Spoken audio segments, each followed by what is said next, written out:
आज हम इस सूत्र में क्या समझने जा रहे हैं, गौर से सुनिए और ध्यान से समझिए। इस सूत्र में हम ये बात समझने जा रहे हैं कि हमारे कौन सोता है यहाँ और कौन जागता है, कौन सपना लेता है और कौन सचोपती में जाता है और कौन जागृति में सोता है, और कौन जागृति सपनों सचोपती का पता कौन करता है। इस रहस्य को आज हम इस सूत्र में जानेंगे। सबके भीतर जागने वाला ही एक ही है और सबके भीतर सोने वाला ही एक ही है, और सबके भीतर देखने वाला ही एक ही है और जगाने वाला ही एक ही है। जो जागृति में सोता है, जागृति नींद में सोता है, वो ही सचोपती की नींद में सोता है और वो ही सपने की नींद में सोता है। तीनों अवस्था में एक ही सोने वाला होता है। वो सोने वाला कौन होता है, आइए हम उसको जानते हैं कि वो सोने वाला कौन होता है और वो देखने वाला कौन होता है। सोने वाला हमारा मन होता है और जागने वाला भी हमारा मन ही होता है, क्योंकि तीनों अवस्था में मन ही सोता है और तीनों अवस्था में देखने वाले हम होते हैं। और हम कौन होते हैं, इस बात का पता व्यक्ति स्वयं करो। लूणा कहता है कि हम तो कभी भी नहीं सोते हैं और कभी भी नहीं जागते हैं, सदा ही अजाग्या रहते हैं, सदा ही असोया रहते हैं। हम कभी सोते भी नहीं हैं और कभी जागते भी नहीं हैं। उन दोनों के बाद क्या शेष रहता है, उनको स्वयं ही जानो।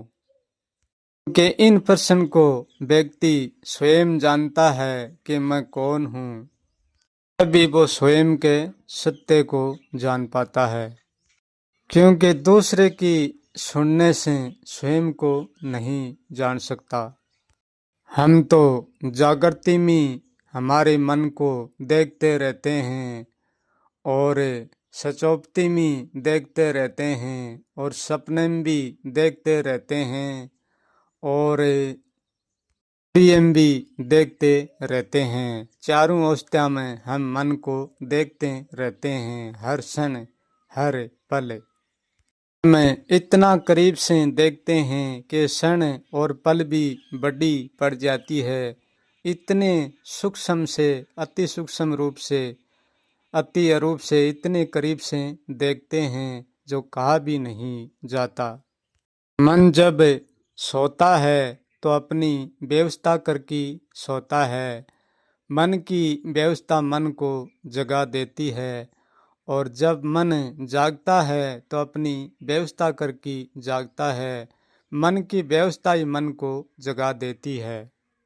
हमारा मन नींद से किन किन कारणों से जागता है। हमारा मन इंद्रियों के कारण जागता है और अपनी खुशी के कारण जागता है और अपने डर के कारण जागता है और अपनी चिंता के कारण जागता है। टट्टी पेशाब के कारण से मन को इंद्रियां जगा देती है और मैथुन भोग के कारण इंद्रियां मन को जगा देती है और सपने के डर के कारण इंद्रियां मन को जगा देती है। सपने की खुशी की व्यवस्था, नींद की खुशी की व्यवस्था हमारे मन को जगा देती है और चिंता की व्यवस्था हमारे मन को नींद से उठा देती है। और काम की व्यवस्था, कर्म की व्यवस्था हमारे मन को नींद से उठा देती है। अंतिम शक्ति मन की ऐसी गजब व्यवस्था होती है, वह किसी न किसी कारण से जगा देती है। वह शक्ति बहुत प्रबल होती है। वह मन की व्यवस्था शक्ति होती है। वह सचोपति से ही उठा लाती है और सपने से भी उठा लाती है और जागृत नींद से भी उठा देती है और तुर्य से भी तोड़ देती है। वैसे तुर्य तो कोई अवस्था नहीं है, एक विचार धारा है, परंतु तीन अवस्था मन की होती है, जागृत, सपने, सचोपति।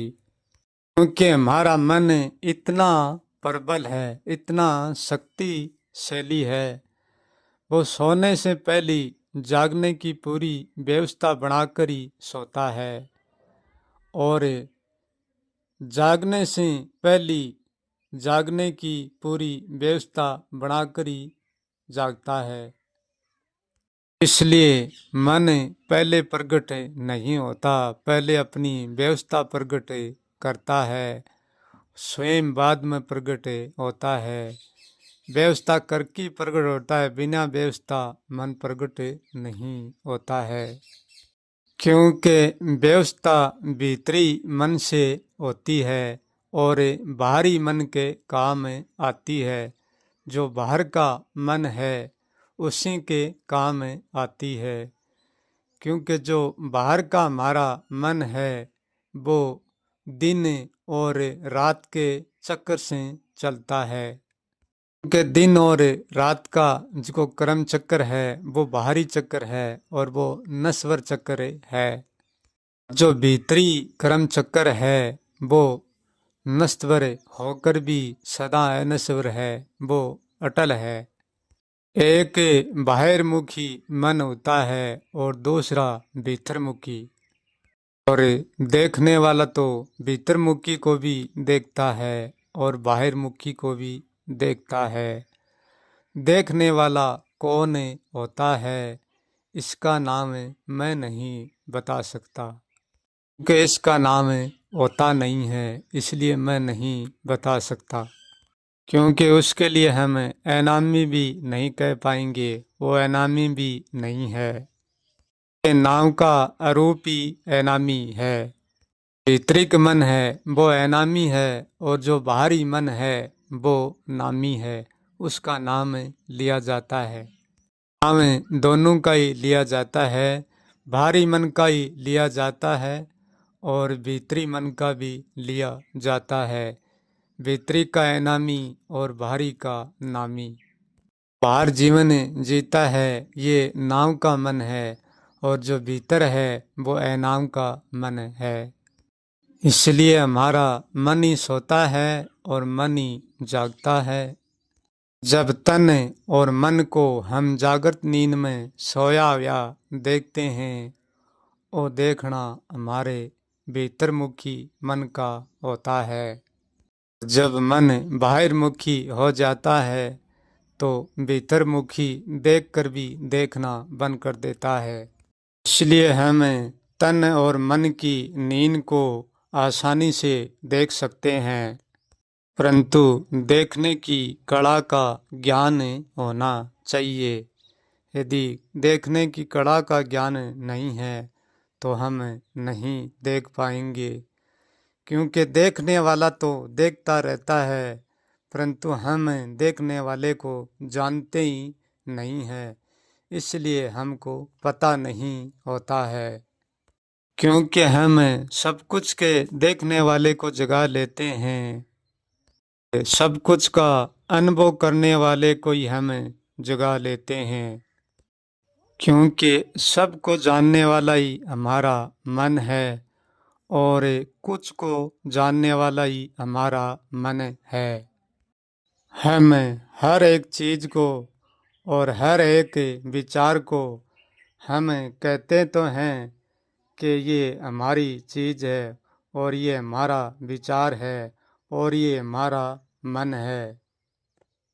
हम उनको जानते भी हैं, परंतु जानते हैं वो अज्ञान में जानते हैं, ज्ञानवश नहीं जानते हैं। अज्ञानवश जानते हैं तब भी हम मन को हमारा ही कहेंगे, और भीतरी ज्ञानवश जानते हैं तब भी मैं मन को हमारा ही कहेंगे, क्योंकि हम स्वयं कभी भी मन नहीं बन सकते हैं। यदि जानते हैं तब भी नहीं बनेंगे, यदि न जानते हैं तब भी नहीं बनेंगे। जानते हैं तो जानकर मन के साथ बहते रहते हैं, और न जानते हैं तो अनजान बनकर बहते रहते हैं। जो हमारे भीतर तुम का भाव उठता है वो भाव भी हमारे मन का है, और हमारे भीतर जो मैं का भाव उठता है वो भी हमारे मन का ही है। इसलिए मन एक सिक्का है परंतु दो पहलू का है। एक बाहिर्मुखी पहलू है और एक भीतरमुखी पहलू है। हम हमारे मन को जितनी बार गहराई से समझते हैं वो इतनी बार ही समझते ही छोटा पड़ जाता है। हमारे समझने से पूर्ति नहीं होती है, समझना अनंत लम्बा हो जाता है। इसलिए हर व्यक्ति मन को जितना समझते हैं इतना ही उनकी समझ छोटी पड़ जाती है, क्योंकि मन हमारी समझ को छोटी कर देता है और अनंत समझ और भर देता है। हम यहाँ तक पूगते नहीं है और पूगते पूगते ही ये नश्वर जीवन से टूट जाते हैं।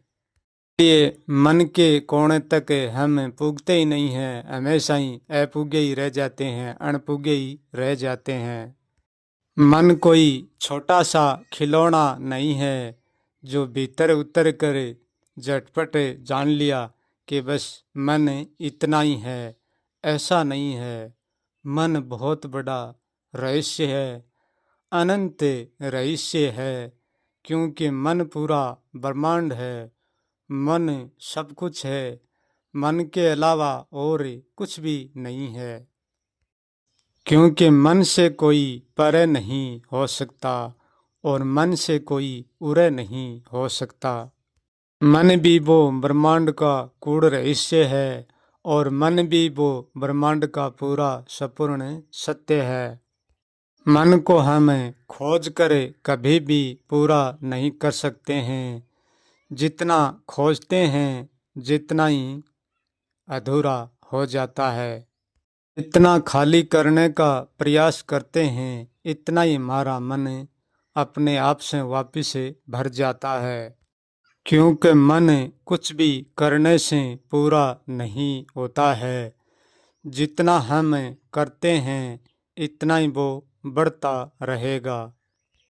लूणा कहता है कि यदि मन को पूरा करना है तो मन को जानना पड़ेगा। मन को जब भी हम जानेंगे तो ये सब कुछ हमारा मन ही मिलेगा, मन के अलावा कुछ भी नहीं मिलेगा। मन को पूरा कर लेना और सब कुछ को पूरा कर लेना एक ही बात है। जब मन पूरा हो जाएगा तो ये सब कुछ भी पूरा हो जाएगा, और सब कुछ पूरा हो जाएगा तो उनके साथ मन भी पूरा हो जाएगा। और मन के जानने का मार्ग तभी संभव होगा जब हम मन से मिट जाते हैं, कुछ नहीं बचते हैं, तब सिर्फ जानना ही बचता है। जानने के अलावा मन से मिटने का कोई भी मार्ग नहीं है, सारा मार्ग मन के जतन का ही। मन मिटता तो कभी है ही नहीं, और मन का जतन शांत हो जाते हैं तब मन का परिवर्तन हो जाता है। बस इतना ही होता है, उनसे ज़्यादा कुछ भी नहीं होता है।